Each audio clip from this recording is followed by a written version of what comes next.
Bienvenidos al podcast del Colegio de Contadores Públicos de Guadalajara, Jalisco. Queda con ustedes el anfitrión de este espacio, Víctor Montes Rentería.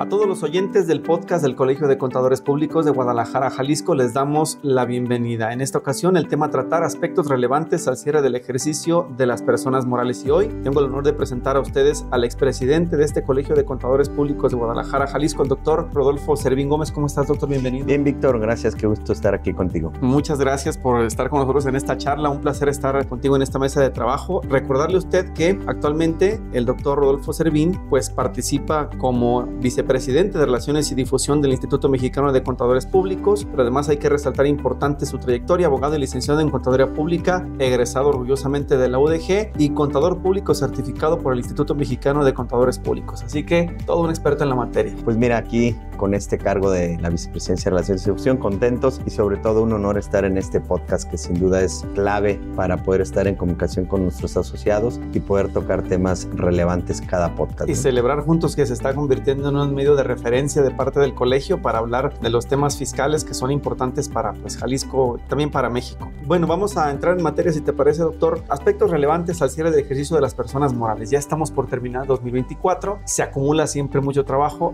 De hecho, ya he aprendido entre contadores que se dice, ahí viene el cierre. Es un asunto como de preocuparse. Y primero, me gustaría saber por qué es importante hablar sobre el cierre del ejercicio fiscal de personas morales. ¿Qué diferencia hay, por ejemplo, con el de físicas y por qué es tan relevante el de las personas morales? Sí, gracias. Sin duda, muy oportuno tocar este tema ahorita. Estamos terminando noviembre y hay que empezar a enfocar todos los esfuerzos y las baterías para lograr un buen cierre del ejercicio. Esto porque una vez que termina el cierre del ejercicio se detonan una serie de obligaciones fiscales y lo que no hagamos de aquí al 31 de diciembre ya no lo vamos a poder hacer, ¿no? Es relevante el cierre del ejercicio de personas morales y personas fiscales, los dos, pero la diferencia son, por ejemplo, los momentos en que hay que cumplir una serie de obligaciones. De acuerdo. Para empezar, las personas morales, su primera obligación que nos dice la Ley de Impuesto sobre la Renta es que al cierre del ejercicio debemos de determinar nuestro resultado fiscal.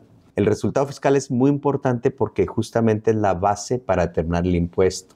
Y lo relevante de tener ordenado nuestro cierre fiscal, nuestros registros contables y un buen control interno es detonante para poder cumplir con esta primera obligación, que es clave para poder cumplir con la determinación del impuesto del ejercicio.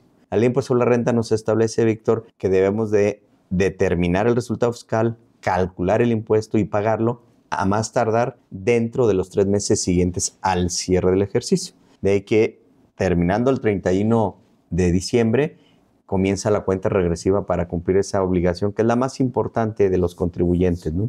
¿Cómo se determina el resultado fiscal? Y aquí es la importancia que debemos de tener mucho cuidado al cierre del ejercicio. Debemos de determinar la totalidad de nuestros ingresos acumulables. A nuestros ingresos acumulables le debemos de restar nuestras deducciones autorizadas. Eso nos va a dar un subtotal que se llama utilidad fiscal. A eso le vamos a restar la participación de los trabajadores en las utilidades, la PTU que hubiéramos pagado. Y si tuviéramos pérdidas fiscales de ejercicio anterior, las restamos y llegamos al resultado fiscal. Pareciera que es muy fácil y ya terminamos nuestra obligación de cumplir con nuestras obligaciones. ¿Cuál es el problema? Y aquí es para contestarte por qué es tan relevante el cierre fiscal. Para determinar los ingresos acumulables debemos de cumplir con muchos requisitos y debemos estar muy atentos a cuáles son esos ingresos acumulables. Y esa es una diferencia también entre la persona física y la persona moral. Como regla general, las personas morales están obligadas a acumular sus ingresos. Nosotros de manera coloquial le decimos ingresos en crédito. ¿Qué es eso? La Ley de Impuesto sobre la Renta dice que el momento en que debo de acumular mis ingresos es cuando se expida un comprobante, cuando yo emita mi comprobante fiscal digital por internet, mi CFDI o la factura electrónica, cuando entregue la mercancía o cuando reciba un pago total o parcial, incluso proveniente de anticipos, lo que suceda primero. Eso quiere decir que si yo vendo mercancías y no he cobrado nada, el impuesto ya se causa. Aunque yo no tengo un peso en la cuenta bancaria. No he cobrado, tengo cuentas por cobrar, pero ya se causa. Las personas físicas no. Las personas físicas acumulan el ingreso hasta que efectivamente cobran. Es una primera gran diferencia entre uno y otro. Es, digamos, como dinero virtual. Es un ingreso virtual, si lo quieres ver así. Lo llamamos ingreso en crédito, porque vendí y no me han pagado y ya tengo que acumular. Hay algunas excepciones que sí acumulas también en persona moral al flujo. Más adelante las comento. Entonces, por eso vamos a estar muy atentos para cuando se detona el efecto del impuesto en cuanto al ingreso acumulable. Y luego decíamos que a eso hay que restar las deducciones autorizadas. Las personas morales, también a diferencia de las físicas, deducen, la deducción más relevante pues es el costo de ventas. Si yo me dedico a comprar y vender, pues lo que compro le subo un porcentaje de utilidad pretendida y es al valor al que vendo. Lo que yo voy a deducir es la compra, pero no todo lo que compré, sino solo lo que efectivamente vendo. Es decir, no voy a deducir mis compras, voy a deducir mi costo de lo vendido. De tal manera que si yo compro, un ejemplo, 10 millones de mercancía, se registran en el almacén y de esos 10 millones yo vendo 2 millones más mi utilidad. Aunque yo ya compré 10 y aunque ya lo haya pagado, solo voy a deducir 2, lo que usé para vender. Ese es el costo de ventas. Ese también implica un control muy importante durante todo el año para que yo pueda tener con claridad, mediante buenos controles internos, buenos registros, buena evaluación de mis inventarios, un gran control administrativo de mi inventario para poder determinar esa deducción que es la más importante, el costo de lo vendido. Luego, la segunda deducción relevante normalmente pues, es la mano de obra. Ahí también debo tener mucho cuidado porque todas las deducciones, y esto es una característica del sistema fiscal mexicano, en México se dice que la determinación del impuesto es muy complejo. Esto es porque existen muchas reglas y muchos controles respecto de las deducciones. En otros países es más laxo la deducción. Basta con tu flujo de entradas y salidas de tu estado de cuenta, por ejemplo, en Estados Unidos. Pero aquí en México, además de ejecutar la compra, cumplir con la ley, debo cumplir una serie de requisitos. Muchos de ellos son formales. O sea, tengo requisitos de fondo, que sea estrictamente indispensable la deducción, pero muchos requisitos de forma. En eso, México ha destacado a nivel mundial de tener un sistema fiscal de primer mundo. Los FDIs, pues prácticamente muchos países vienen a México a aprender de ello. Eso hace que en la práctica sea muy complejo, porque tú puedes tener una deducción que efectivamente la realizaste, pero no cumples con la forma, con esos requisitos de forma, y no la vas a poder deducir. Queda como inválida. No es deducible, no cumple requisitos fiscales. De acuerdo. Entre esos muchos requisitos son de forma. Por ejemplo, que esté pagado con cheque nominativo, para abono en cuenta, que esté pagado con una transferencia, con tarjeta de crédito o de débito. Muy meticuloso el proceso. Muy meticuloso y muchos requisitos, insisto, de forma. Que tenga el RFC, que tenga el código postal correcto. Y si tiene un error, pues aunque sí hiciste la erogación, aunque sí es estrictamente indispensable, aunque fue necesaria para obtener el ingreso, es decir, cumpliste con todo el fondo, pero te falló la forma y no la vas a poder restar. Y eso, desde luego, pues va a tener una repercusión porque tu base del impuesto va a ser mayor, ¿no? Entonces ahí hay que tener mucho cuidado y todo eso, nuestro margen de actuación es antes del cierre. De ahí de la relevancia de que al 31 de diciembre pues ya tengamos una revisión efectuada, haber hecho precierres e identificar si nos falta cumplir algún requisito para poder complementarlo.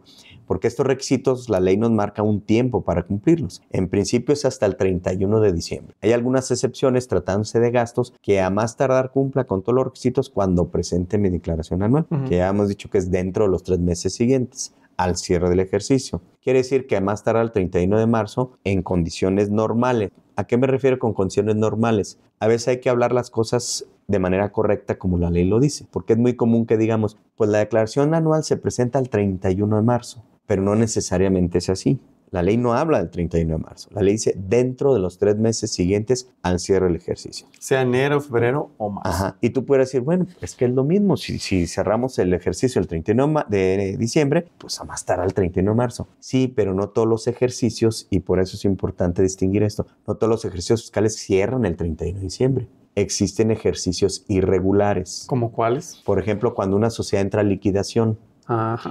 Por ejemplo, si hay una escisión de la sociedad o si hay una fusión. En este caso, si suponiendo que el día de hoy hicimos una escisión, la sociedad escindente, que es la que ya existía y se extingue por motivo de la escisión, jurídicamente desaparece y, por así decirlo coloquialmente, murió el 25 de noviembre. Entonces, el cierre del ejercicio o el ejercicio fiscal es irregular porque es del 1 de enero al 25 de noviembre. Entonces, mi cierre del ejercicio es el 25 de noviembre. A partir del cierre del ejercicio, empiezan a computarse los 3 meses, cuando la ley dice dentro de los 3 meses siguientes. Y el error del empresario es entonces decir, a mí me quedan todavía hasta marzo. 5 días de noviembre y más 30 de diciembre, Así ya es. presento en marzo, ya así no es. Sí, porque entonces ya tú, si presentas tu declaración, en este caso de un ejercicio regular, Está fuera de hasta el 31, está fuera de plazo, vienen sanciones y otra obligación que viene aparejada a la declaración anual. Si tengo trabajadores, la Ley Federal del Trabajo me dice que debo de pagar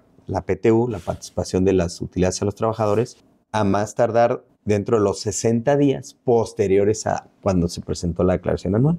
Y también lo cerramos, ¿no? Decimos, pues el 31 de marzo más 2 meses, en mayo tengo que pagar la PTU. Pero si tu ejercicio fue irregular y tu declaración se te venció el 25 de febrero, pues tienes que pagar la PTU también antes. Entonces, por eso me gusta decir, como dice la ley, ¿no? Dentro de los 3 meses al cierre del ejercicio, y recordar que hay ejercicios irregulares, ¿no? Y bueno, a partir del cierre se detonan varias obligaciones fiscales. La primera de ellas, la que ya hemos venido señalando, la obligación de determinar el resultado fiscal y de ahí el pago del impuesto, el 30% de mi resultado fiscal. Pero luego viene otro dato importante. El impuesto sobre la renta se calcula por ejercicios completos, pero pues el presupuesto de egresos, tiene que haber recursos para que se paguen esos egresos, ¿no? No se podría esperar la federación hasta 3 meses después del cierre del ejercicio para que paguemos el impuesto, ¿no? Por eso nos impone la ley de impuesto a la renta la obligación de hacer pagos a cuenta del impuesto del ejercicio, como abonos, que son los famosos pagos provisionales. Sí. Entonces, si yo determino un impuesto del ejercicio, vamos a poner una cantidad hipotética de 3 millones de pesos, a eso le voy a restar los abonos que ya hice mes a mes, los pagos provisionales que hago el día 17 del mes siguiente o el mes posterior a de cuando se trate el ingreso. Vamos a poner que 3 millones del impuesto al ejercicio, 2 millones de pagos provisionales que ya previamente hice, pues se los restamos y ya en cuando sea la fecha de que presente mi declaración anual dentro del plazo que ya establecimos, pues nada más voy a pagar la diferencia. De ahí que identificar que durante el cierre del ejercicio yo haya realizado mis pagos provisionales de manera correcta, pues es un dato importante, porque si no, mi impuesto del ejercicio puede estar determinado de manera incorrecta, ¿no? Que el pago provisional, aunque mes a mes se está haciendo, pues debemos de cuidarlo, que lo hayamos hecho de manera correcta.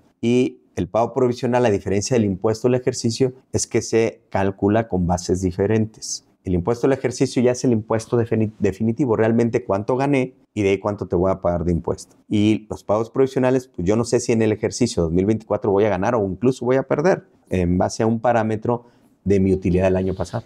O sea, yo hago mis pagos provisionales en base a una utilidad fiscal estimada, no la real. Y también por eso debemos de ir cuidando que los pagos provisionales estén bien hechos. Para eso debemos de calcular esa utilidad estimada, es en base a cuánto gané el año pasado, la utilidad fiscal del año pasado. Claro. Con eso sacamos un coeficiente de utilidad. Y voy haciendo yo mis pagos provisionales mes a mes. Cuando llegue a mi cierre del ejercicio es importante que hagamos una revisión de todos mis pagos provisionales que estén hechos de manera correcta, porque eso se los voy a disminuir a mi impuesto del ejercicio, ¿no? Y cobra relevancia porque cuando uno entiende cómo se procesa, por ejemplo, el presupuesto federal, el gobierno de la República está contando con ese recurso que ya tienen las empresas estimado entregar o presentar. En el momento en que esa empresa o esas empresas se desfasan, el recurso público se recorta y entonces se ve afectado el fisco y lo que se dispersa por todo el territorio nacional, ¿no? O sea, creo que es un círculo virtuoso que tiene que estar ahí en el caso del manejo de los impuestos. Exactamente. Esto es lo que son la actividad financiera del Estado. Así o el es. Derecho financiero. Y dentro del derecho financiero está el derecho fiscal, que tiene que ver justamente con la recaudación, administración y aplicación de los recursos, ¿no? Y es esa cadenita, esos engranes para que pueda estar llegando el recurso mes a mes a las arcas federales, para que luego vía participación federal lleguen a los estados y estos puedan hacer su función primaria, que es satisfacer las necesidades de la población, ¿no? Muy bien. Mediante los servicios públicos. Doctor Servín, nos queda todavía un poco más de tiempo en el podcast. Si te parece, vamos a hacer un corte y regresando hablamos de la revisión de las deducciones, que es otro tema también importante para poder entender cómo conciliar todos estos números, porque así a simple vista, y ustedes como expertos, pues sí entiendo que lo dibujan perfectamente como un mapa que se puede ir estructurando de manera muy sencilla, pero cuando vas viendo las ponderaciones de cada uno de los apartados, sí resulta que se empiezan a complicar los escenarios y mejor hay que ir viendo paso a paso. Entonces, vamos a hacer una pausa y regresamos después para ver el tema de la revisión de las deducciones. ¿Le parece? De acuerdo. Bien, vamos a la pausa y regresamos.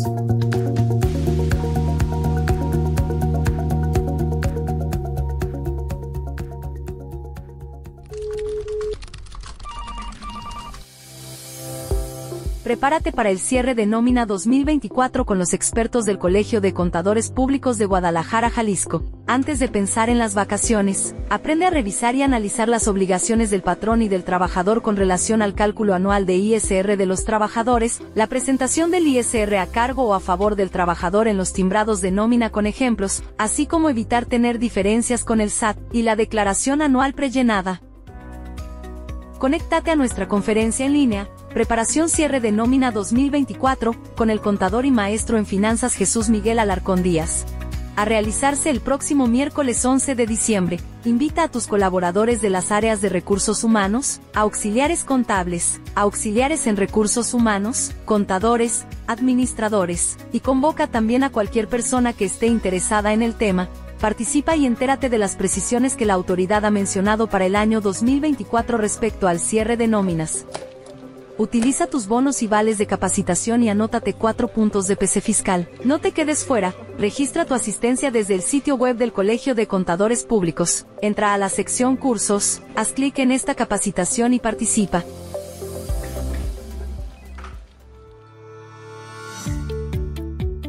El Colegio de Contadores Públicos de Guadalajara, Jalisco, te invita al curso presencial o en línea Norma de Gestión de Calidad y Actualidades del Código de Ética Profesional, dirigido a contadores públicos, estudiantes y recién egresados de la carrera.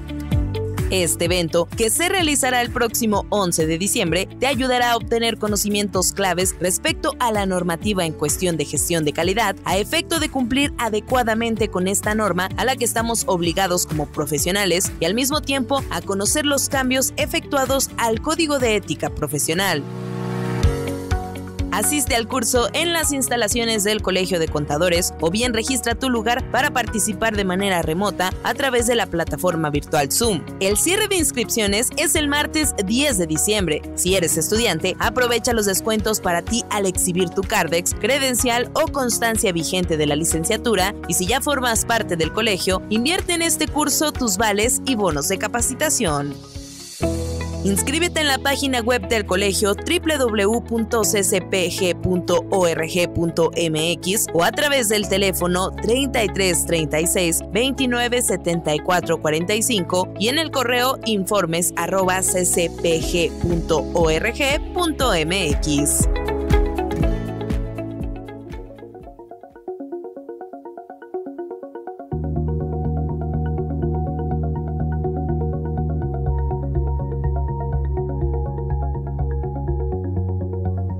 Ya de vuelta en este podcast del Colegio de Contadores Públicos de Guadalajara, Jalisco, hablando de los aspectos relevantes al cierre del ejercicio de las personas morales para este 2024, en compañía del expresidente de este Colegio de Contadores, el doctor Rodolfo Servín Gómez, quien nos acompaña en esta ocasión. Él, con su experiencia, además, catedrático del doctorado en estudios fiscales y en la maestría de estudios fiscales en el CUSEA, a quien sigue aportando con sus conocimientos, y le agradecemos hoy que comparta un poco de los mismos. Pues de regreso al tema, doctor Servín, hablábamos antes de irnos a la pausa del tema de las deducciones, que eso también es algo que se debe de considerar al cierre del ejercicio fiscal para las personas morales. Entonces, cuando hablamos ya de deducciones, ¿qué es lo que se debe de considerar o qué aspectos recomendarías que se revisen si lo tomamos como una generalidad? Cuando hablamos de deducciones, ¿a qué nos estamos refiriendo? Sí, decíamos que uno de los elementos fundamentales para llegar a la base del impuesto son las deducciones autorizadas, las cuales hay que restárselas a mis ingresos acumulables. Y estas deducciones autorizadas, por su nombre, como la ley lo dice, son autorizadas, son las que el legislador enunció en la ley, y que básicamente son 10. Si nos vamos al artículo 25, la ley de impuesto a la renta, son 10 fracciones y ahí nos dice qué puedo deducir. Muchas de las veces puede ser gastos que sí realices, pero a lo mejor están enumerados de manera explícita en la ley como no deducibles. Esos, aunque yo haga la erogación, aunque si haya una salida de mi patrimonio para hacer algún gasto o incluso una inversión, si no son de los enumerados en la ley, pues no son autorizadas y no cuentan efectivamente. Entonces, ¿qué debemos de revisar cuando hablamos de deducciones autorizadas para el cierre del ejercicio? Primero, que sean eso, deducciones autorizadas. Rápidamente, de estas 10 te puedo recordar a mis colegas que me escuchan, pero también a quienes no están tan familiarizados. Pues la primera de ellas son las devoluciones que se reciban. Las devoluciones son una deducción autorizada, y aquí quiero ir vinculando la relevancia. Ahorita vamos a hablar de qué requisitos debe cumplir. Uno de los más importantes es que estén amparadas en un comprobante. Hace un momento en el bloque anterior decíamos de los formalismos que tiene nuestro sistema tributario mexicano. Así es. Entonces, si yo recibo una devolución porque me regresaron la mercancía, porque salió dañada, porque el cliente ya no la quiere, o le hago una bonificación, un descuento, pues para que sea deducible, no solo basta con que me regresen la mercancía, sino que además debo emitir un comprobante fiscal, las famosas notas de crédito, por ejemplo, por de cumplir todos los requisitos que me enumera la ley. La otra, pues son el costo de lo vendido, que ya había hecho referencia, sin duda en la mayoría de los contribuyentes, personas morales, es el más relevante. Puse el ejemplo hace un momento de compra y venta, pues las compras que entran a mi inventario y lo que va saliendo. Pero ¿qué pasa si soy de la industria de la transformación? Pues ahí van a entrar en mi proceso de producción, la compra de mercancías, materias primas, productos semiterminados, mano de obra, deducción de inversiones que utilice para procesar ciertas mercancías y tendré un producto terminado. Aunque yo ya gasté y le invertí en todo ese producto terminado,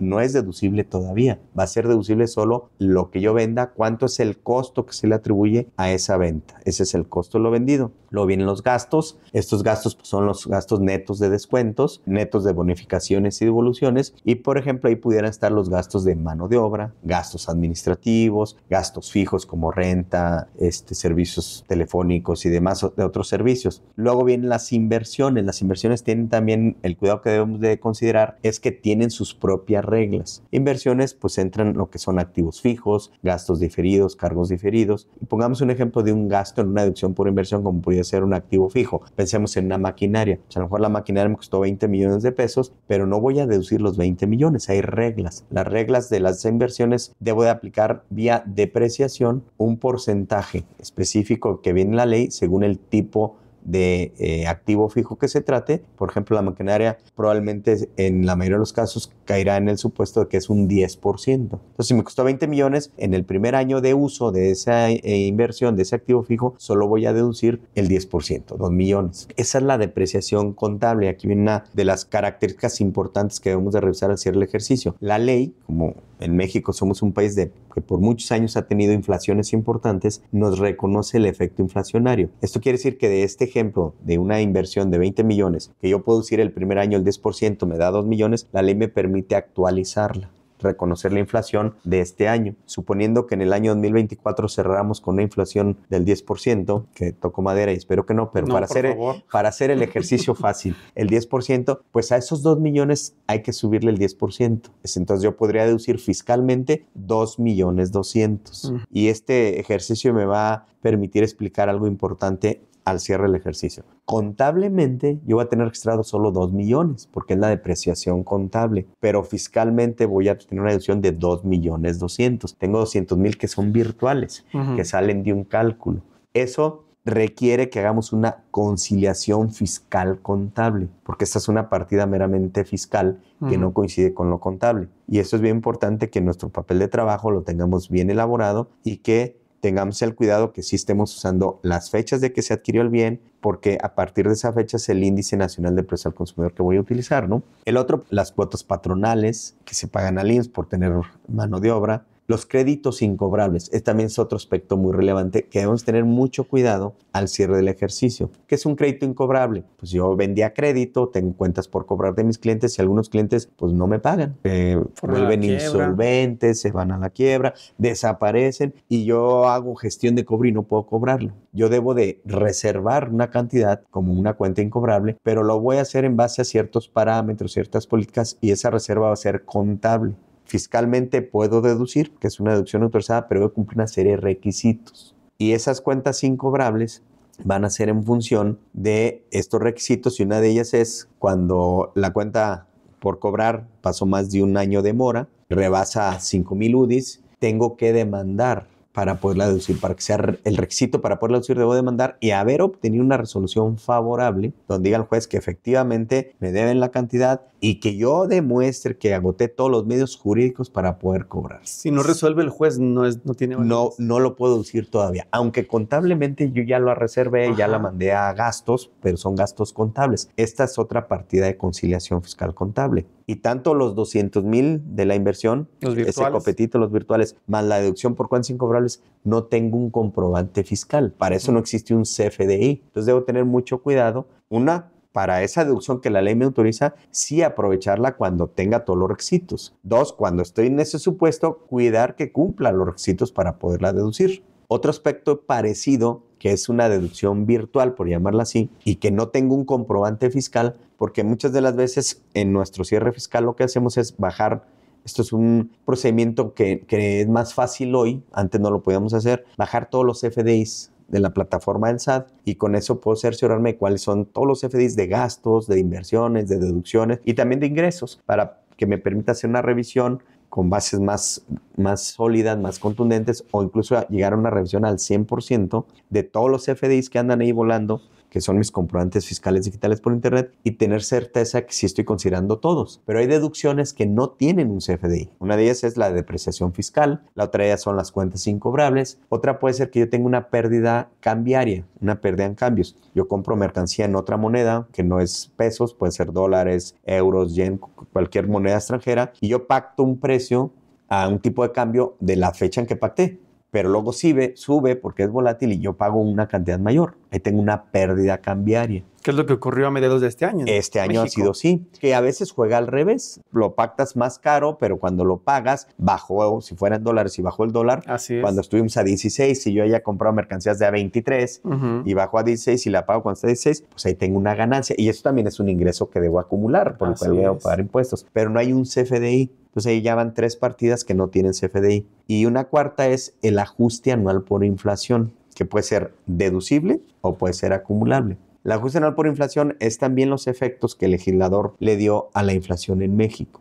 Recordemos que el impuesto a la renta se causa por los ingresos y un ingreso es un incremento positivo en mi patrimonio. ¿Qué pasa si yo tengo una cuenta por pagar, un pasivo, que yo lo contraté con un proveedor, un acreedor, a principios de año y le debo 1 millón de pesos? Y otra vez el ejemplo hipotético, cerramos con una inflación del 10% y yo le pago hasta enero del año siguiente. Me jineteé la lana, no tenía por pagarle, le di largas y no le pago a mi proveedor. Y cuando le pague en 2025, en enero, tuvimos una inflación del 10%, yo a él le sigo debiendo 1 millón porque era una cantidad pactada en monetario, en numerario. Le debo 1 millón y le voy a pagar 1 millón, pero allí hay, para el proveedor, él perdió un 10% por la inflación, porque con el millón que yo le dé, por el efecto inflacionario, ese millón ya no le alcanza a comprar lo mismo. Ya no le alcanza para comprar la misma mercancía. La mercancía ya subió un 10%. Y hay un desfase. Hay un desfase y él tiene una pérdida. Entonces, él que tiene una cuenta por cobrar y no la recupera, tiene una pérdida que es deducible. Esa es otra deducción que no necesita un CFDI. En cambio, el que va a pagar, el que tiene el pasivo, le genera un ingreso porque hay un incremento en su patrimonio. Dice la ley que el ajuste anual por inflación acumulable es el incremento real por las deudas que tienes, ¿no? El incremento en tu patrimonio. Entonces te fijas que tengo ya 4 conceptos que no están en un CFDI, que son virtuales, pero que sí tienen un efecto y una consecuencia fiscal. Eso necesito identificarlo, hacer los cálculos, tener mis papeles de trabajo bien amarrados para poder tener un buen cierre fiscal, ¿no? En este caso específico y en esta etapa del proceso, ¿cuáles son los errores que más comúnmente se cometen? Son varios. Uno de ellos es pretender, por ejemplo, en cuentas incobrables deducir por el solo hecho de que ya se te peló el deudor o que ya no lo encontraste y no estás cumpliendo los requisitos. Además, vienen otros requisitos de forma, en este caso específico, las cuentas cobrables, que debo presentar un aviso en febrero del año siguiente a la autoridad fiscal diciéndole que hice deducible esa cuenta incobrable. Pero también debo notificarle al deudor que yo voy a deducir el ingreso por cuenta incobrable para que lo acumule. Esto es la simetría fiscal. Si yo deduzco, alguien tiene que acumular. Claro. Entonces, así como yo estoy haciendo deducible porque perdí la cuenta por cobrar, tú tuviste un ingreso porque incrementó tu patrimonio porque ya no vas a pagar una deuda. Entonces te tengo que notificar y es un problema práctico. ¿Dónde le notifico? Pues si no lo encuentro para cobrarle, menos para notificarlo. Es un problema y puede llevarnos al error. El no utilizar el tipo de cambio correcto también nos puede llevar a un error. Por las fechas. Por las fechas, y hay reglas en el Código Fiscal de la Federación cuál tipo de cambio debe utilizar. Otro de los errores es, y este es de los más comunes, cuando la compañía, la persona moral es muy grande, tiene una infraestructura, una estructura muy grande, a veces está segmentada por áreas o por departamentos y no hay buena comunicación en los departamentos. Imagínate que el departamento de ventas está por allá haciendo su labor de vender, pacta con el cliente, vende y le manda al área de facturación y ellos facturan. Pero luego ya no se comunican entre ellos y el cliente le cancela. Y al departamento de ventas no hay una buena comunicación con el de facturación y esa factura nunca la cancela. Se rompió la cadena. Se rompió la cadena y entonces hay CFDIs hipotéticamente 50 millones de ingresos, pero realmente tus ventas fueron de 40. Y no sabemos si hubo de verdad ingreso o no se deben dinero. Mis cuentas por cobrar a lo mejor no están correctas, va a decir que tengo cuentas por cobrar mayores a la realmente. O a veces está desfasado y se brinca de año y ya cancelaron la factura. Y entonces el área de impuestos o el área de contabilidad del área de impuestos sí contabiliza de manera correcta, pero quedó ahí un CFDI bailando que nunca lo cancelaron. ¿Qué ocasiona este problema? Que yo declaro 40 millones a la autoridad fiscal, pero luego la autoridad fiscal hace sus revisiones en base a los CFDIs. Y en su base de datos la autoridad va a decir, tienes 50 millones de CFDIs de ingreso y me reportaste 40. Y me va a mandar una cartita de invitación, que hay una diferencia de 10. Y es cuando se ponen todos a escarbarle, que se dan cuenta de que nunca se canceló o se canceló 2 o 3 meses después del cierre del ejercicio. Es un error muy común. También a veces, como hoy los mecanismos de control a través de los CFDIs, no solo es que cuando yo emito el CFDI, la autoridad ya sabe que emití, porque el famoso timbrado, yo lo subo a la plataforma del SAT y el SAT autoriza el CFDI y eso es lo que conocemos como timbrado, o sea, ya lo tiene. La información prácticamente está en línea y ya tienen los CFDIs de la autoridad. Pero hay impuestos que se detonan al flujo efectivo, como por ejemplo el IVA, o sea, hasta que se paga. Entonces, después de varios avances que hubo con los cambios del CFDI versión 3.0, que ahorita estamos en el 4.0, se empezó a meter un CFDI adicional que es el CFDI de complemento de pago. Esto es para avisarle a la autoridad que ya pagué o que ya me pagaron. Y entonces ahora sí hacer una compulsa muy bien. ¿Qué pasa entonces? El CFDI debe tener el tipo de CFDI si es pago en una exhibición o pago diferido, porque si no sabes cuánto van a pagar, le pones pago diferido. Si sabes que te lo van a pagar ahorita, le pones pago en una exhibición, el famoso PUE. ¿Y qué pasa cuando no hay esa comunicación otra vez en los departamentos? A lo mejor por facilidad y por... Tú ponle PUE. A todo le ponen PUE. Entonces la autoridad lo ve como que ya cobraste y en contabilidad, pues... Si haces tu conciliación con lo que entró al banco, tú registras en contabilidad de manera correcta conforme a lo que efectivamente cobraste y tus papeles de trabajo están hechos en base a lo que efectivamente pagaste. O sea, está bien determinado tu impuesto. Pero la base de datos de la autoridad dice que, en el mismo ejemplo, cobraste 50 y nada más me estás declarando 40. ¿Dónde está lo demás? ¿Dónde están los 10? Y luego vienen esos requerimientos o esas cartas de invitación o esas llamadas para que aclaremos, ¿no? Esos son de los errores más comunes que se cometen. Muy bien. ¿Cómo prevenirlos? Justamente cuidando todo esto al cierre. Otro relevante, sí, Víctor, es muchas veces tenemos operaciones que hay que cuidar esto mismo, pero con partes relacionadas. Así es. Partes relacionadas es cuando existe control accionario, es decir, que son en personas morales del mismo grupo, vinculadas entre ellas, ya sea por control accionario, por administración o por toma de decisiones. O sea, una misma persona controla 3 o 4 empresas del grupo y entre ellas tienen operaciones de compra-venta, de ingresos, de renta, de pago de intereses. La ley nos exige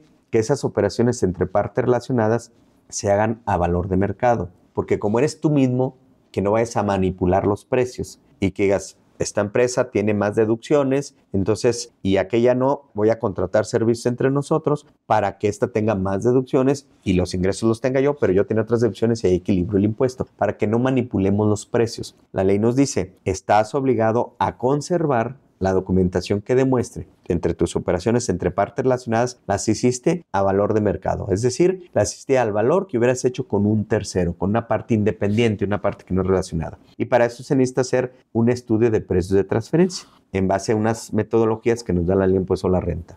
Aquí, errores que también se cometen es con ese tipo de operaciones que a veces no cuidamos y tenemos operaciones que no están pactadas a valor de mercado. ¿Cuál es el riesgo? Que la autoridad nos pueda hacer ajustes, ya sea que me rechace la deducción o me ajuste la deducción o me incremente el ingreso, según se trate. Esto resulta más relevante porque justamente hace algunos años estas obligaciones en operaciones con partes relacionadas solamente aplicaban cuando eran operaciones con una parte relacionada residente en el extranjero.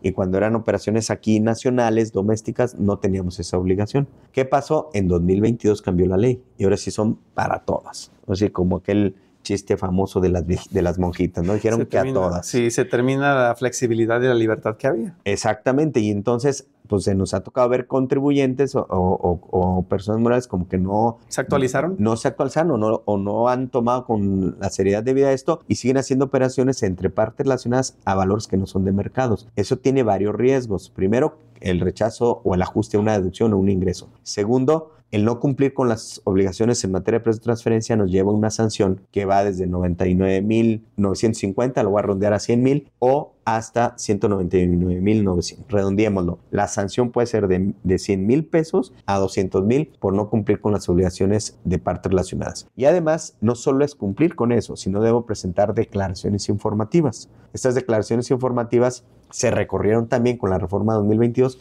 y la fecha límite para presentarlas es el 15 de mayo. De tal manera que una recomendación al cierre del ejercicio es, pues además de lo que ya dijimos, tus partes relacionadas ya las tienes que tener bien identificadas, ya tu estudio de precio de transferencia debería estar avanzado, porque si te esperas como le hacíamos en el pasado, porque esta obligación era hasta julio, se recurrió al 15 de mayo, pues te esperas a que hagas tu cierre del ejercicio, presentes tu declaración para que apenas empieces a hacer el estudio de precio de transferencia, no te va a alcanzar el tiempo y también vas a tener ese riesgo de la sanción. Entonces, aparejado al cierre del ejercicio, tenemos que estar ya identificando y trabajando con nuestro estudio de precio de transferencia para cumplir con toda esta normativa adicional que tenemos para operaciones con partes relacionadas. Muy bien, pues llegamos prácticamente a la parte final, doctor Rodolfo Servín, de este tema, los aspectos relevantes al cierre del ejercicio de las personas morales. Mi última pregunta sería, ¿qué mensaje final para empresarios y contadores en torno a este tema? Es decir, en un breve resumen, una síntesis, ¿qué tenemos que tomar en consideración para tener un buen cierre del ejercicio fiscal? Sí, primero entender la importancia que tiene, porque del cierre fiscal se detona la obligación fiscal más importante, que es la determinación del impuesto al ejercicio, el cerrar cuentas y pagar nuestro impuesto definitivo. Y para ello necesitamos, y estas serían las recomendaciones, muy buenos controles internos. La comunicación entre los departamentos es crucial. La determinación de los impuestos en México debemos de entenderlo que es compleja y por lo tanto necesitamos del apoyo de especialistas, porque es un área muy especializada. Entonces, si internamente tienen su equipo de práctica fiscal o dentro de su área de contabilidad, primero pues que estén capacitados, que se acerquen a la vida colegial, porque justamente ese es el propósito de los colegios de profesionistas, particularmente los colegios de contadores, el Instituto Mexicano de Contadores Públicos, nuestro Colegio de Contadores Públicos de Guadalajara, pues todos los días hay capacitación. Si no tienen su área interna, indudablemente deben de tener el apoyo de asesoría externa y pues deben de ser cuidadosos en elegir profesionistas que estén capacitados, porque la norma fiscal es muy cambiante. Y aquí se aplica el dicho que prevenir es mejor que lamentar, ¿no? Es decir, las contingencias económicas, fiscales, la molestia de una revisión fiscal se pueden evitar si hacemos un buen cierre fiscal acompañados de la asesoría correcta y oportuna.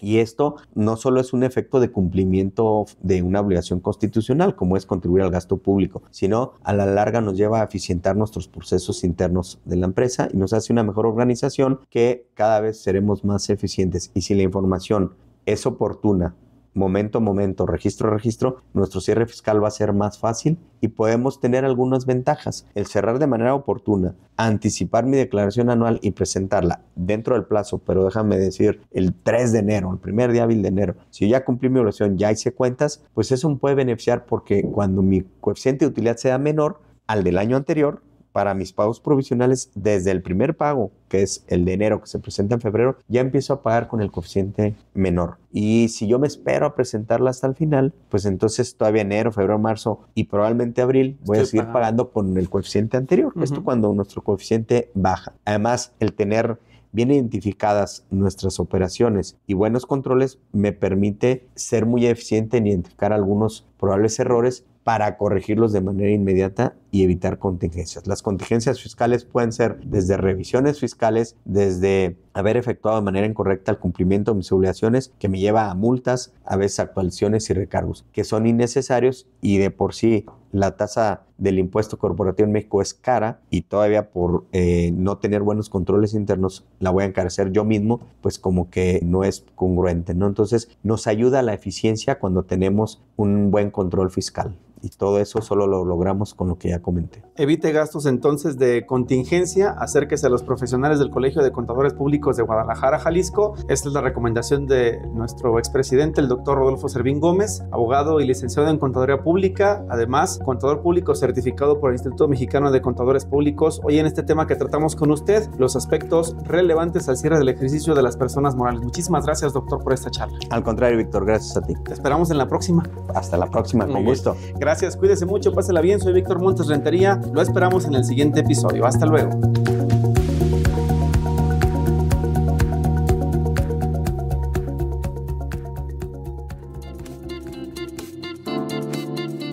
Esto fue todo por hoy.